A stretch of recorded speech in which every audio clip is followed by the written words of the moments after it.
எதிர்க்கட்சித் தலைவராக இருந்தபோது மக்களுக்காக குரல் கொடுத்த ஸ்டாலின் முதலமைச்சரானதும் குரல் எழுப்ப மறுப்பதாக குற்றம் சாட்டியுள்ள ஆதவ் அர்ஜுனா, ஜெய்பீம் திரைப்படம் பார்த்து அழுத முதலமைச்சர் அவரது ஆட்சியில் நடக்கும் உண்மையை பார்த்து அழமாட்டார் என கடிந்துரைத்துள்ளார். மாண்புமிகு முதலமைச்சர் அவர்களே, நீங்கள் எதிர்க்கட்சி தலைவராக இருந்த பொழுது ஜெயராஜ் பெனிஸ் அவர்களுடைய லாக்அப் டெத்தில் ஒரு முறைகேடு நடந்த பொழுது கடுமையாக நீங்கள் மக்களிடம் போராட்டம் நடத்தினீர்கள். அந்த போராட்டத்தில் சிபிஐன்னு அந்த கேஸை நடத்திட்டு இருக்கும் பொழுது, அன்றைய இருந்த முதலமைச்சர் சிபிஐக்கு மாற்றும் பொழுது, சிபிஐக்கு கேஸை மாத்தினா இங்க தமிழக காவல்துறை என்ன செஞ்சிட்டு இருக்கு, இதுக்கு தார்மீக பொறுப்பேற்று முதலமைச்சர் பதவி விலகணும்னு சொன்னீங்க. அந்த போராட்ட குணம் இன்று உங்களுக்கு எங்கே போனது?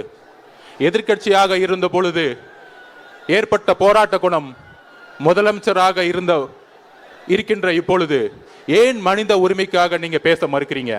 மாண்புமிகு முதல்வர்களே, ஜெய்பீம் படம் பார்த்து நீங்க சொன்னீங்க, படத்தை பார்த்து அழுகுறதான உங்க வேலை, உண்மையை பார்த்து அழுகுறதா உங்க வேலை கிடையாது. ஒவ்வொரு அரசு கொலைகளும் ஒரு நியாயம் இருக்கிறது. நீங்க எப்படி படம் பார்த்து சந்துரு அவர்களை பாராட்டினீங்களோ, நீதிபதி சந்துரை அவர்களுடைய அறிக்கையை இன்று இரவுக்குள் வெளியிட வேண்டும்.